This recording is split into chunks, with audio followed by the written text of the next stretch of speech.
Welcome to Cosmo Publishing. You just tuned yourself to the coolest place to learn all about self-publishing.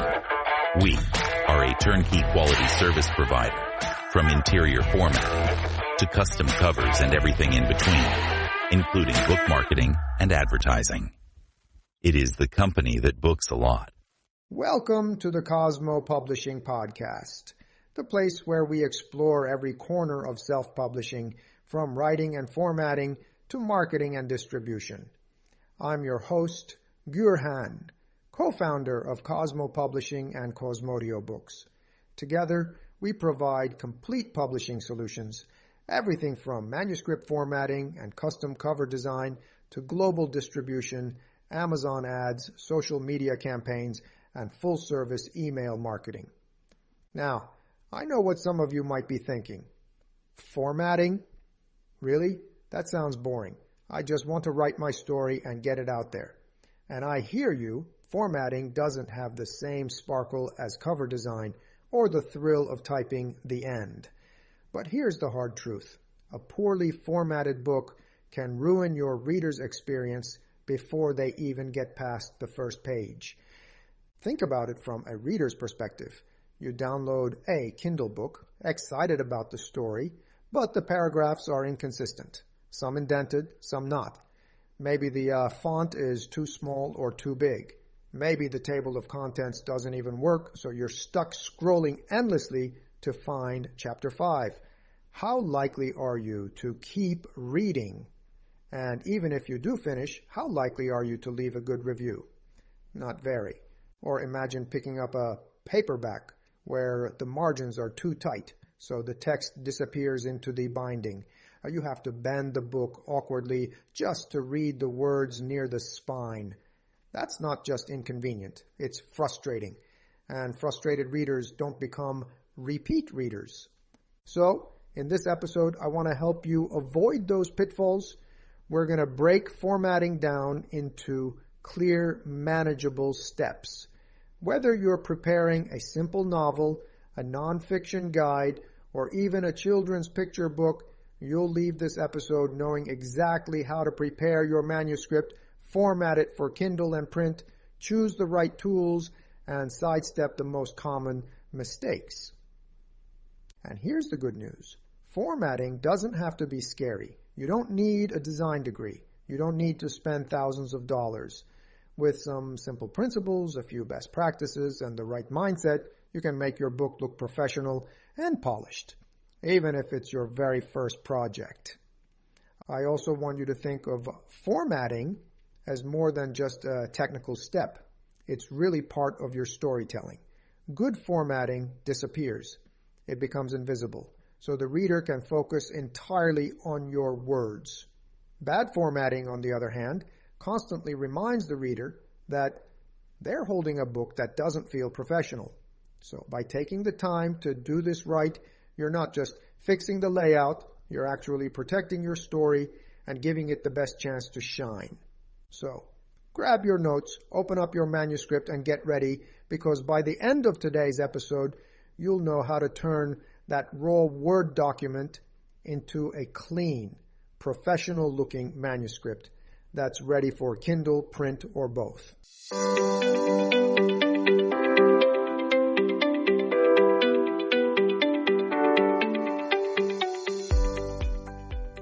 Part 1. Preparing your manuscript.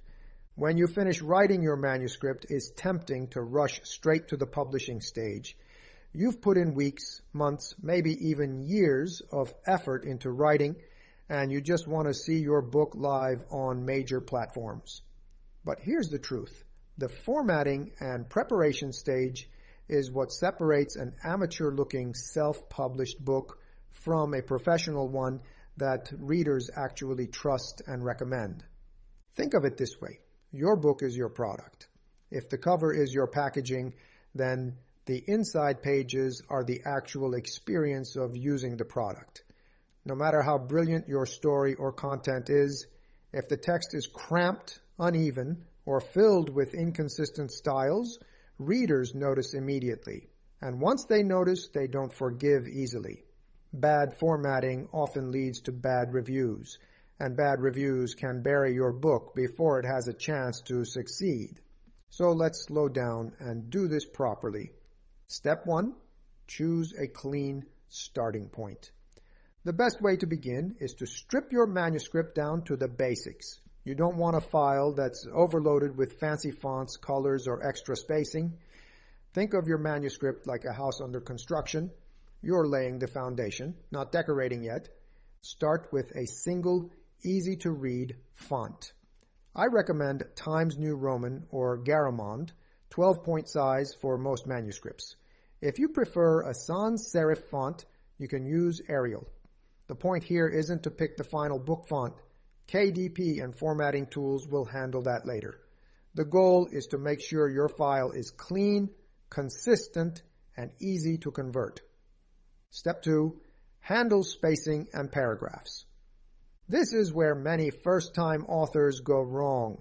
Maybe you've been pressing the tab key to indent each new paragraph. Maybe you've been hitting the space bar twice after each sentence. It looks fine in your Word document, but here's the problem. When you export your book into ebook or print-ready format, those little shortcuts break everything. Here's what you should do instead. Indents, don't use the tab key. Instead, go into your paragraph settings and set a first line indent. A common setting is 0.3 inches. That way, every new paragraph will indent automatically and the formatting will stay intact across devices. Spacing after sentences. Forget about double spaces. This is a habit from typewriter days when spacing was uneven. Modern publishing uses a single space. Readers might not consciously notice double spaces, but they feel off, and on a Kindle device they can make the text look jagged. Line spacing, stick with 1.15 or 1.2 spacing. Single spacing makes the text feel too cramped, and double spacing wastes space in an ebook. Step 3, use styles, not manual formatting.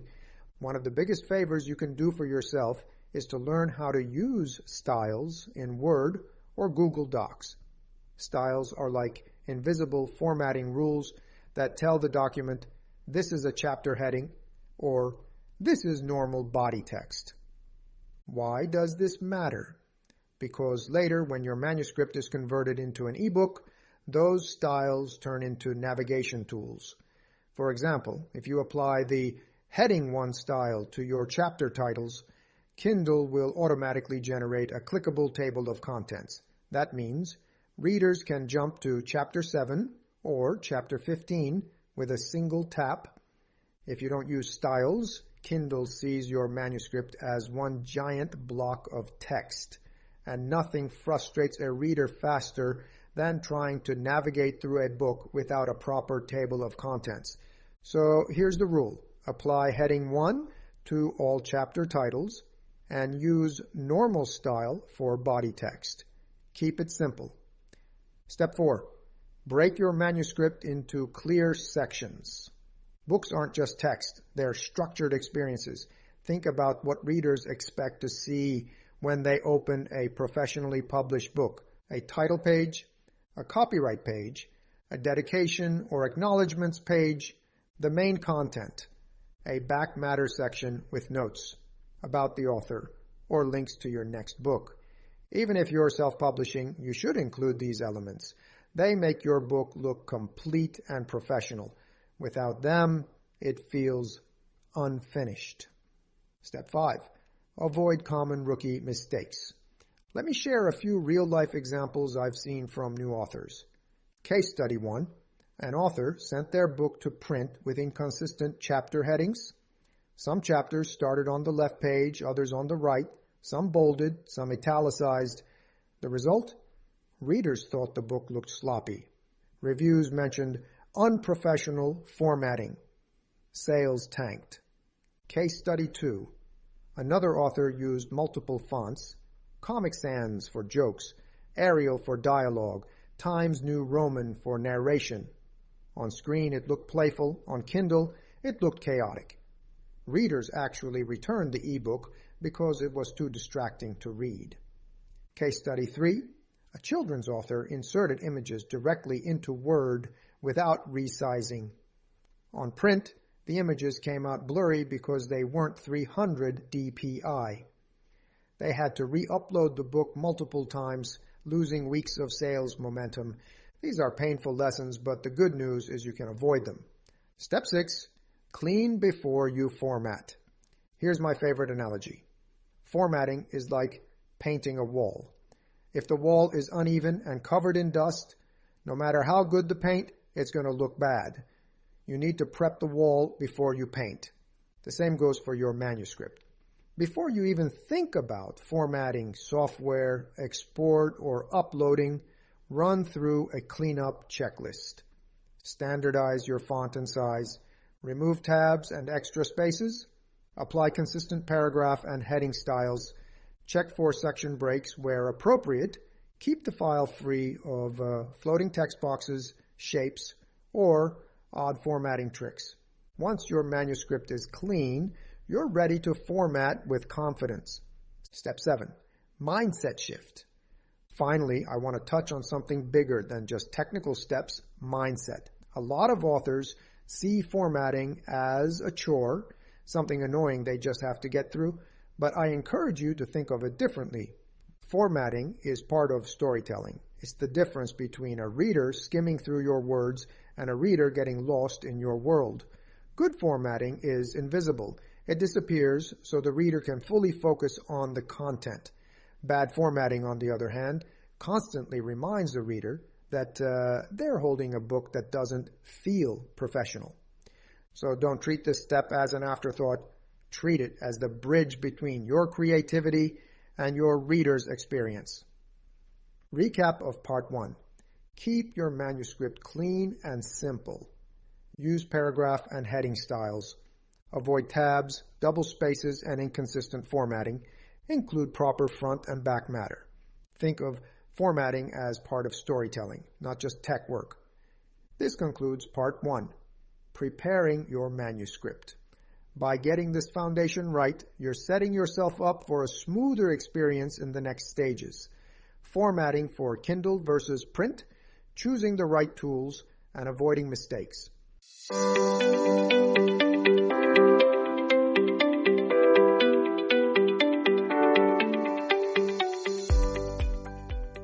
Part 2, formatting for Kindle versus print. Now that you've got a clean manuscript prepared, let's move into the next step, formatting for Kindle and print. This is where things get interesting because ebooks and printed books behave very differently. If you try to use one file for both, you'll almost always run into trouble. So let's break this down carefully because understanding the differences will save you hours of frustration later. Dei mai duanti. Kindle. Formatting. Flexible and reflowable. When you publish to Kindle, your book isn't locked into one fixed layout. Instead, Kindle uses a reflowable format. That means the text adapts to each reader's device and their personal settings. Readers can change the font size, choose a different typeface, switch between day mode and dark mode, even adjust margins. That's great for accessibility and user preference, but it also means your formatting must be flexible. Forget about controlling every line break or trying to keep text in a fixed place. Here are the key guidelines for Kindle formatting. Keep it simple. Avoid multiple columns, tables, or overly complex layouts. Kindle devices can't handle them well. Don't force spacing. No double returns to create big gaps. Instead, use proper styles and section breaks. Images must resize. If you include pictures, they should scale automatically. A huge image that looks good on your laptop might overwhelm a Kindle screen. Always preview. Amazon provides a free tool called Kindle Previewer. Upload your file and check how it looks on a phone, a Kindle Paperwhite, and a tablet. You'll catch problems here before readers do. Think of Kindle formatting as writing on water. The words flow and shift, so you need to design with flexibility in mind. Print formatting, fixed and precise. Print, on the other hand, is the complete opposite. It's fixed layout. What you see is what you get. Every page break, every margin, every header, you control it, and once it's printed, it's permanent. That's why print formatting requires more attention to detail. Here's what you need to know. Trim size matters. The most common size for novels is 6 by 9 inches, but KDP offers many options. Nonfiction might look better at 5.5 by 8.5, while workbooks or photo-heavy books often use larger sizes. Choosing your trim size early is crucial because it affects your entire layout. Margins and gutters. Margins are the white space around your text, and gutters are the extra space on the inside edge near the spine. If your gutter is too small, text disappears into the binding. If your margins are uneven, your book feels cramped. KDP provides margin guidelines based on page count. Always follow them. Headers and footers. Most print books include running headers, like the book title on the left page and author name on the right, and page numbers at the bottom. These details make your book feel professional. Page breaks. Unlike Kindle, you need to manually decide where chapters start. Traditionally, new chapters begin on the right-hand page. That means you might need to insert a blank page if the previous chapter ends on a right-hand page. Print formatting is a bit like interior design. Every detail matters because readers can physically see and feel the difference. Special cases, illustrated books, poetry, and workbooks. Not every book fits neatly into simple Kindle novel or 6 by 9 paperback. Some projects require special attention. Children's picture books. These often use a fixed layout on Kindle because images and text must stay together. Tools like InDesign or Canva are useful here, and KDP offers guidelines specifically for picture books. Poetry. Poems often depend on line breaks and spacing for their rhythm. Reflowable Kindle files can ruin this, so poets often prefer print or fixed layout ebooks. Workbooks or journals. These rely on space for writing, tables, or prompts. They rarely translate well to Kindle. Print is almost always the better choice. Case study, 1 file, 2 disasters. Let me share a story that really drives home why you shouldn't use the same file for both Kindle and print. An author I worked with uploaded their Word file to a KDP for both formats. On Kindle, it looked okay, though a bit clunky. But in print, the page numbers were inconsistent, the margins were too narrow, and half the chapter titles weren't centered. Readers complained immediately in reviews, saying the book felt unfinished. The author had to pull the book down, reformat everything, and relaunch weeks later. By then, they'd lost the momentum of their launch, which is critical for Amazon's algorithm. The lesson? Treat Kindle and print as 2 separate projects. Yes, it's more work up front, but it saves you massive headaches later. Tools and tips for each format. A few practical suggestions. For Kindle, focus on exporting a clean EPUB or docx file. Keep styling minimal. For print, always export to a PDF with embedded fonts. That way, your file looks exactly the same on the printer's side as it does on yours. Always double-check page numbers, blank pages, and headers before uploading to print. And one more tip. Order a proof copy. KDP lets you buy your book at cost before going live. Hold it in your hands, flip through it, and see how it feels. You'll catch things you would never notice on a screen. Recap of part 2. So, to wrap up, Kindle equals flexible, reflowable, simple, don't try to control every detail. Print equals fixed, precise, detail, heavy. Pay attention to trim size, margins, gutters, and headers. Some books, such as children's, poetry, workbooks, require special handling. Never use the same file for both formats. Always preview, and for print, always order a proof copy. By respecting the differences between Kindle and print, you give your readers a seamless, enjoyable experience, no matter how they choose to read your book.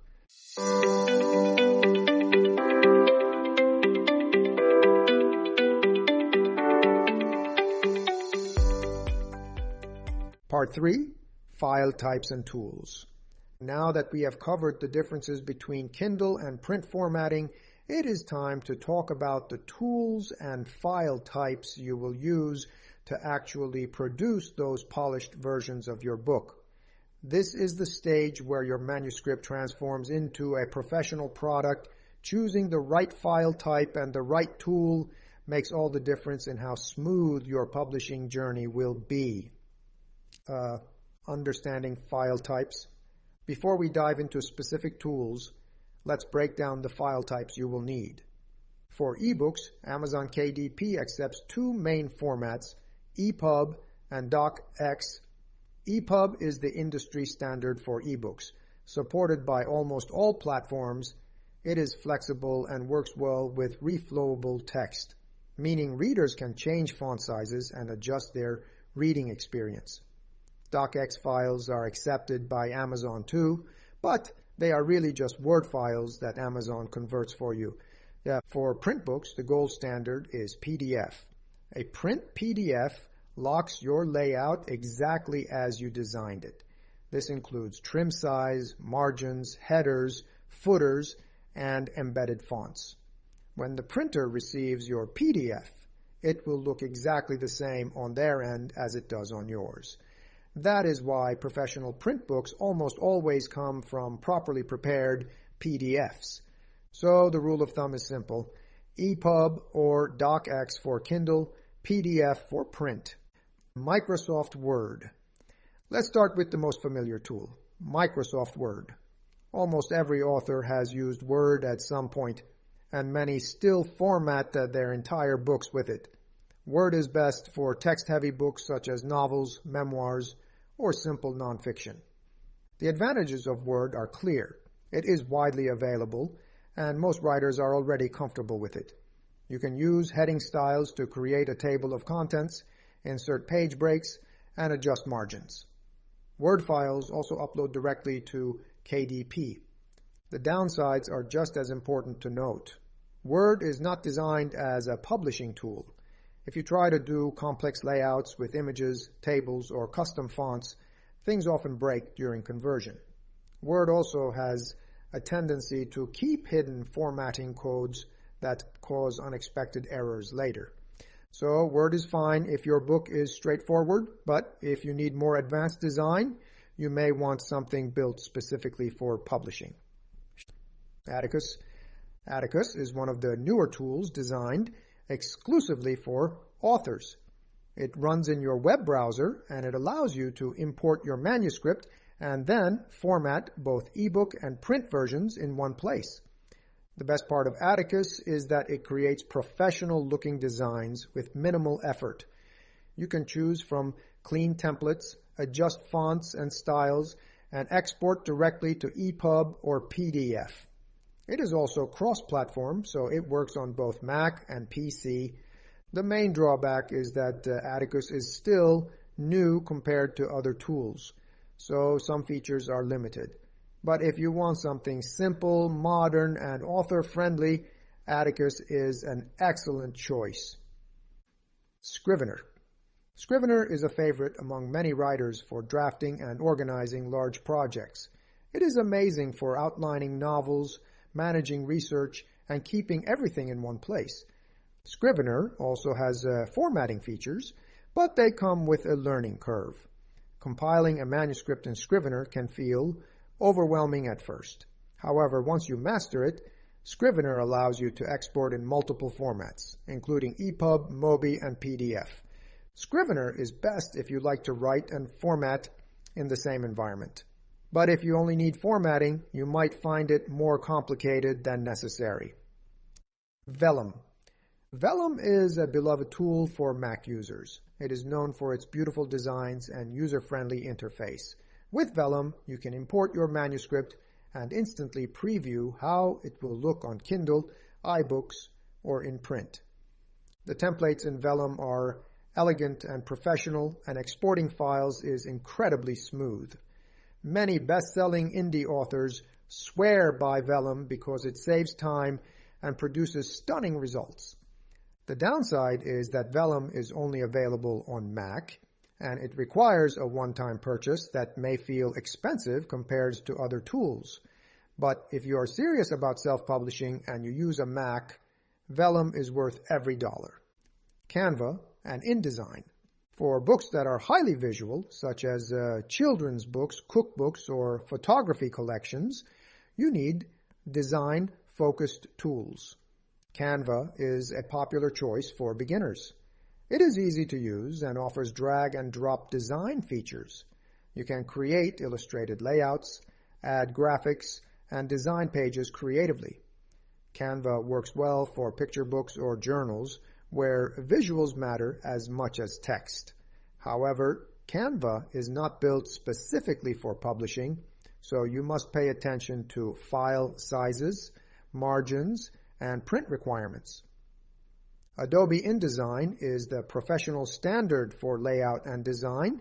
It is powerful, flexible, and capable of handling any kind of book, from complex textbooks to art-heavy coffee table books. InDesign gives you total control over typography, spacing, and design elements, but with that power comes complexity. InDesign has a steep learning curve, and it requires a subscription. For many indie authors, InDesign is overkill. For others, especially those producing highly designed books, it is the only tool that truly delivers. Choosing the right tool. So, how do you decide which tool to use? It depends on the type of book you are publishing and your comfort with technology.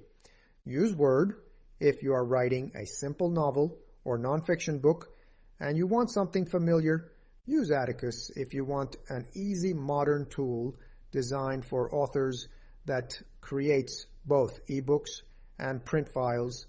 Use Scrivener if you already draft your projects there and are willing to learn its formatting system. Use Vellum if you are on Mac and want professional results quickly. Use Canva or InDesign if your book relies heavily on visuals. There is no single right answer. The best tool is the one that matches your project and makes the process easier for you. Recap of Part 3. To recap, file types are simple. EPUB or doc, X for Kindle, PDF for print. Each tool comes with strengths and weaknesses.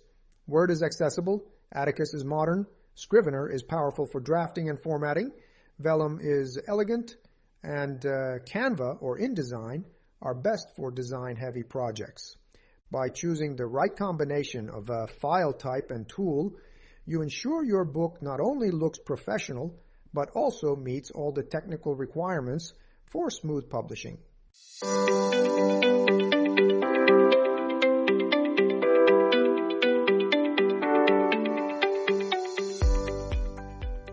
Part 4. Common formatting mistakes. We have covered how to prepare your manuscript, the differences between Kindle and print, and the tools you can use. Now let's talk about what not to do. Because no matter how polished your writing is, if the formatting is sloppy, readers will notice. In fact, they might not even be able to explain why the book feels wrong, but they will feel it, and often that is enough to push them toward a negative review. So let's go through some of the most common formatting mistakes and why they matter. Mistake 1, inconsistent chapter headings. One of the easiest ways to make a book look unprofessional is to have chapter headings that are all over the place.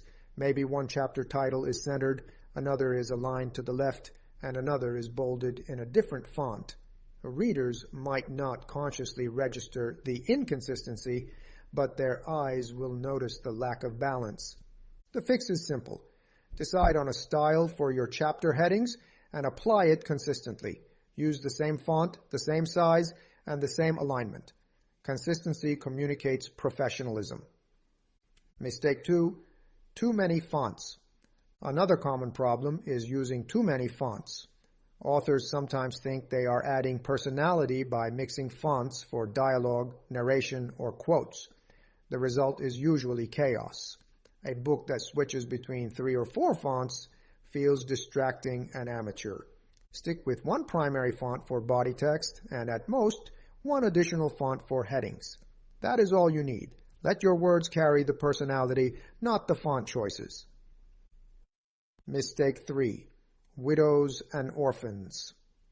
In the world of publishing, a widow is a single line of text stranded at the top of a page, and an orphan is a single word or line stuck at the bottom. These look awkward and interrupt the reading flow.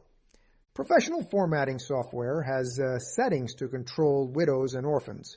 If you are working in Word, you can adjust paragraph settings to keep lines together. It is a small detail, but small details add up. A book without these distractions feels smoother and easier to read. Mistake 4.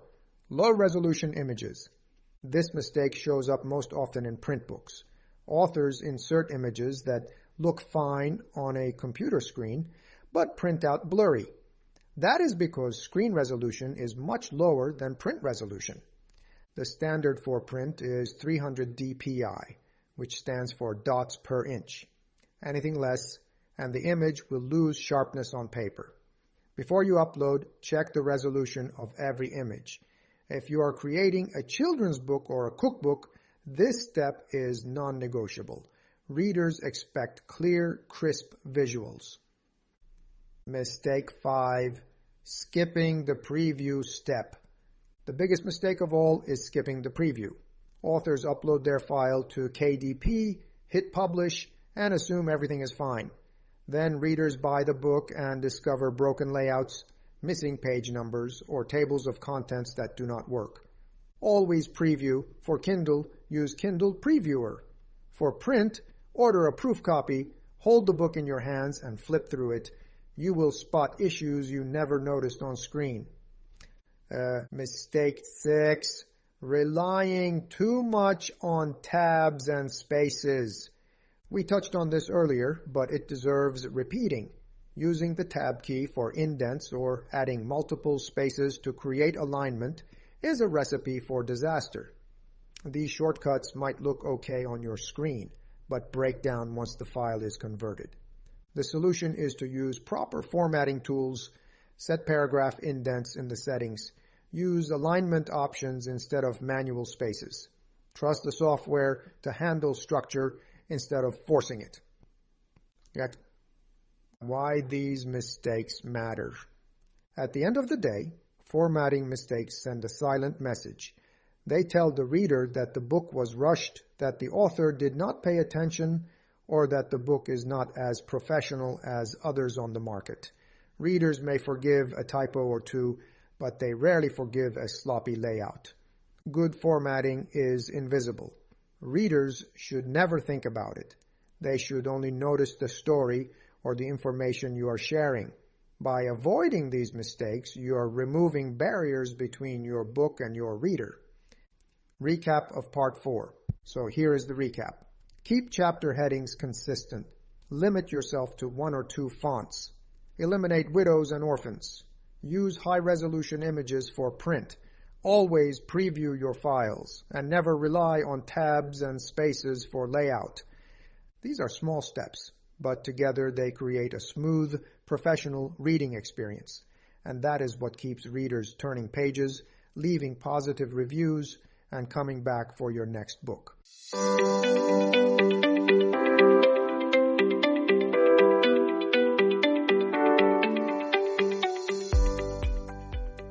Q&A segment.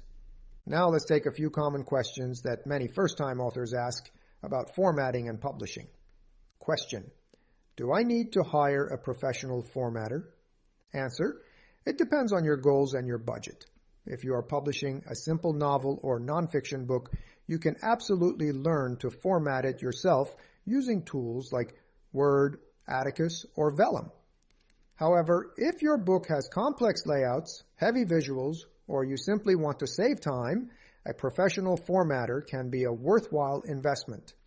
Remember, this is about your reader's experience. If formatting is stressing you out, outsourcing is a valid choice.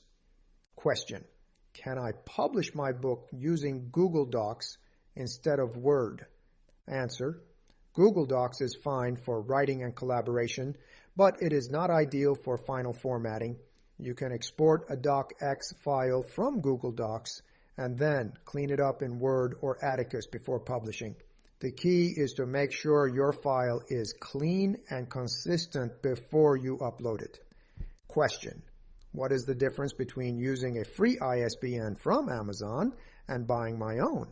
Answer: Amazon offers free ISBNs for print books, which is convenient if you only plan to publish on KDP. However, the free ISBN will list Amazon as the publisher of record. If you want more control or you plan to distribute beyond Amazon, buying your own ISBN through your national ISBN agency is the better choice. Question: is it really necessary to order a proof copy of my print book? Answer: yes, absolutely. Seeing your book on screen is not the same as holding it in your hands. A proof copy will reveal issues with margins, gutters, font size, and image quality that you might miss on a computer. It is always better to catch mistakes before your readers do.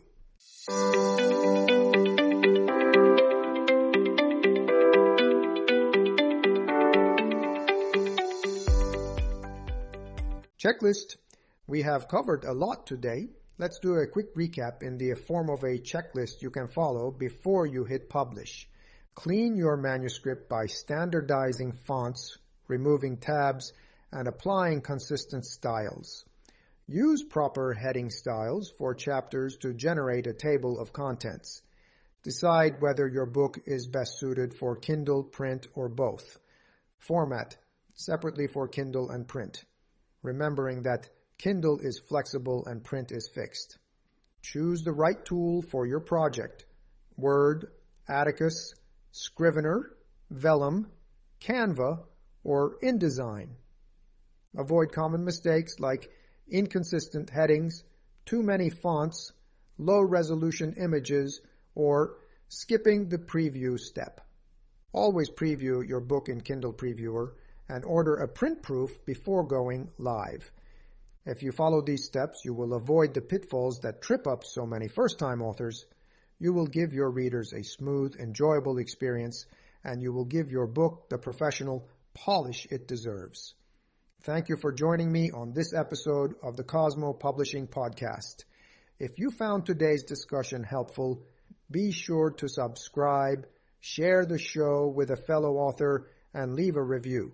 Until next time, keep writing, keep publishing, and keep sharing your stories with the world.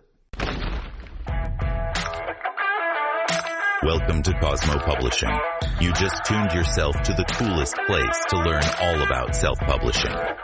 We are a turnkey quality service provider, from interior formatting to custom covers and everything in between, including book marketing and advertising.